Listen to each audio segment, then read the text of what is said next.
हरे कृष्णा, राधे राधे दोस्तों। आज के वीडियो में हम जानेंगे कि आंवला की दीप कैसे बनाते हैं, दीप दान कैसे करना है।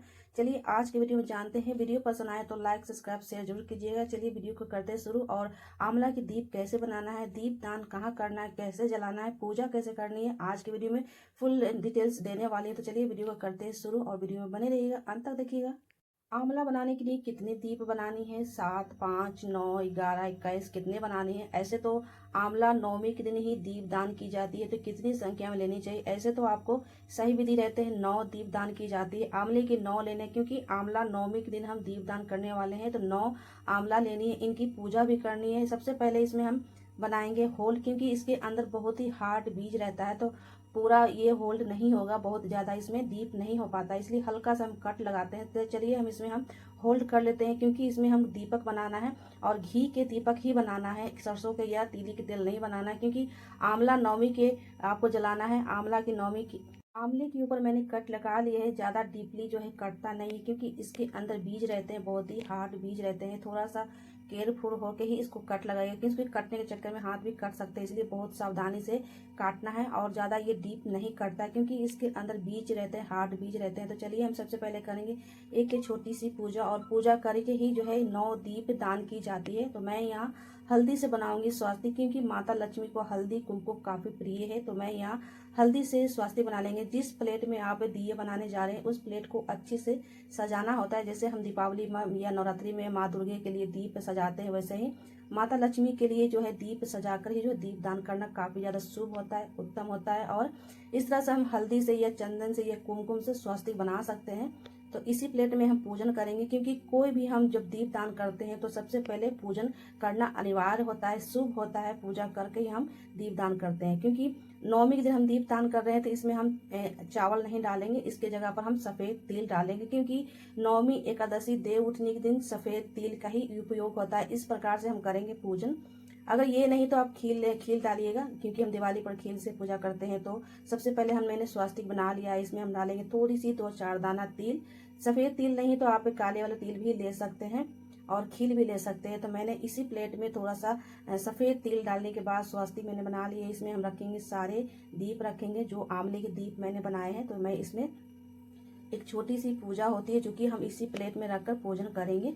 बहुत ही विधिवत पूजा होती है, छोटी सी पूजा होती है, क्योंकि ये माँ लक्ष्मी की ये प्रिय आंवले नवमी की भगवान विष्णु जी की ये भव्य जो बहुत बड़ा सा पूजा होता है। ये पूजा करके हम दीप दान करते हैं। माता लक्ष्मी को प्रसन्न करने के लिए ये छोटी सी पूजा जरूर कीजिएगा। पूजा करके ही हम आंवले की दीप दान करते हैं। कहते हैं कि आंवले के नीचे, वृक्ष के नीचे हम जो भी हम बनाते हैं, खाते हैं, वो कार्य करते हैं, बहुत ही माता लक्ष्मी प्रसन्न होती है। इसलिए अगर आंवले के पौधे के नीचे भी आप कोई भी कार्य कर रहे हैं, भोजन बना रहे हैं, प्रसाद बना रहे हैं, बहुत ही शुभ होता है। ये सारे कार्य नहीं भी कर रहे हैं तो 9 आंवले के दीप तैयार कर माता लक्ष्मी को प्रसन्न करने के लिए, लक्ष्मी को प्राप्त करने के लिए, धन सुख समृद्धि वैभव लक्ष्मी प्राप्त करने के लिए मैं इस तरह से 9 दीपक हम बना लेंगे अच्छे से। और हल्दी कुमकुम से जो प्लेट को खूब सुंदर से सजा देंगे, क्योंकि माता लक्ष्मी को ना सजाया हुआ जो भी दीपक रहता है ना, बहुत ही प्रसन्न होता है। इसलिए हम दीपक को जितना चाहे उतना सजा सकते हैं, अपना ऊपर है जितना आप सजा सकते हैं। तो यहाँ हल्दी कुमकुम से प्लेट के ऊपर, आंवले के ऊपर खूब सुंदर से हम दीप तैयार कर लेंगे। भगवान विष्णु को बहुत ही प्रिय होता है, इसलिए भगवान प्रिय मास कार्तिक मास के शुक्ल पक्ष की नौमी तिथि को आंवले के पेड़ के पूजा की जाती है। इस दिन आंवले के पेड़ के नीचे बैठकर पूजा करने चाहिए, भोजन बनाने चाहिए, ब्राह्मण को भोजन कराने चाहिए, खुद भी भोजन करना चाहिए। इस दिन कथा सुननी चाहिए, आंवले के पेड़ के नीचे बैठकर पढ़ना चाहिए। प्राचीन काल में बात है कि सभी आंवले दीपक को मैंने कुमकुम हल्दी से तिलक लगा लिया। तिलक लगाने के बाद इस तरह के कॉटन के गोल वाली बाती लेंगे, और गोल वाली बाती ही इसमें आएगी, और गोल वाली बाती को ना घी में डीप कर सारे आंवले के दीपक पर रखेंगे। इस तरह से रुई को अच्छे से फैला लेंगे, ताकि अच्छे से इसमें सेट हो जाए। और ये सारे घी में डुबोकर मैं करके बता रही हूँ। जिस दिन आप शाम के समय या सुबह के समय आंवले वृक्ष के नीचे दीप दान करेंगे, आंवले की दीप दान करेंगे, बहुत ही शुभ होता है। ये दीप दान बहुत जरूरी होता है, दीप दान जरूर करना चाहिए। ये दीप दान करने से हमारे पूरे साल की जो भी पूजा मनोकामना है ये पूर्ण हो जाती है। अगर आपके मन में कोई मनोकामना है तो मनोकामना लेकर ये दीप दान जरूर करना चाहिए, दीप बनाना चाहिए। मैं सिर्फ बनाकर दिखा रही हूँ। मैं जिस समय दीप दान करूंगी तो उस समय का वीडियो मैं अलग से बनाऊंगी। अभी मैं सिर्फ दीप कैसे तैयार करते हैं, दीप कैसे जलाना है, कैसे बनाना है, ये सारी कार्य इस प्रकार से मैं बनाकर आपको आपको दिखा रही हूँ। तो इस तरह से दीपक तैयार कर लेना है, पूजन कर लेना है, विधिवत पूजन कर लेना है। और ये सारे जो कॉटन के जो रुई की बाती है, इसे हम घी में डुबा कर ना, एक डुबा कर मैं आपको दिखाती हूँ। इस तरह से डुबा कर और थोड़ी थोड़ी दो दो दाना हम तिल डाल लेंगे।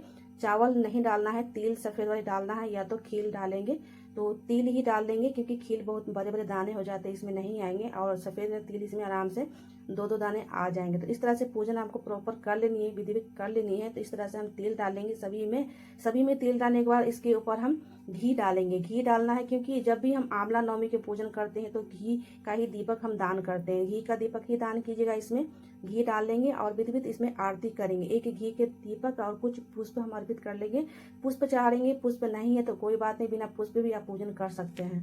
नवमी से जुड़ी माता लक्ष्मी की भी कथा है। एक बार माता लक्ष्मी पृथ्वी पर भ्रमण करने आई। रास्ते में उनकी इच्छा हुई कि वो भगवान विष्णु एवं शिव की पूजा एक साथ ही करें। वो विचार करने लगी कि किसी तरह विष्णु और शिव की पूजा कैसे भी की जा सकती है। तभी उन्होंने सोचा कि तुलसी और बेल के गुण एक साथ आंवले में पाए जाते हैं। तुलसी श्री हरि विष्णु को अत्यंत प्रिय है और बेल भगवान भोलेनाथ को प्रिय है, इसलिए उन्होंने आंवले के वृक्ष को विष्णु और शिव की प्रतीक चिन्ह मानकर माँ लक्ष्मी ने आंवले के वृक्ष की पूजा की। उसी दिन से कार्तिक मास की नौमी तिथि थी, तभी से नौमी तिथि थी और उसी दिन से आंवले नौमी की कहा गया। माँ लक्ष्मी की पूजा से प्रसन्न होकर श्री विष्णु और शिव प्रकट हुए। लक्ष्मी माँ स्कंद पुराण और पद्म पुराण के अनुसार अक्षय नवमी पर किया गया दान कभी व्यर्थ नहीं होता है।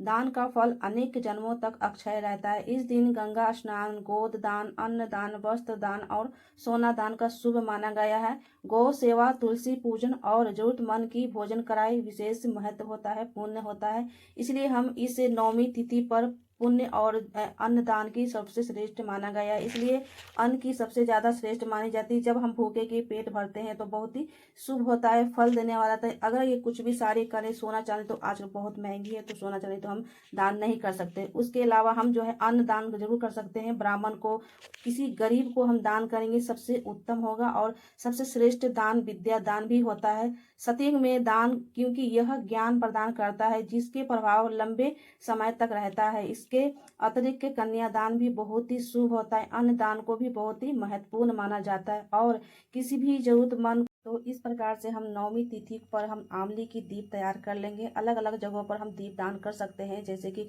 बट वृक्ष, पीपल के नीचे और हनुमान जी के नीचे, शिव जी के मंदिर, जिससे भी भगवान को मानते हैं वो अलग अलग जगहों पर हम दीप दान कर सकते हैं। ये भी सारी चीज नहीं है तो आंवले के वृक्ष के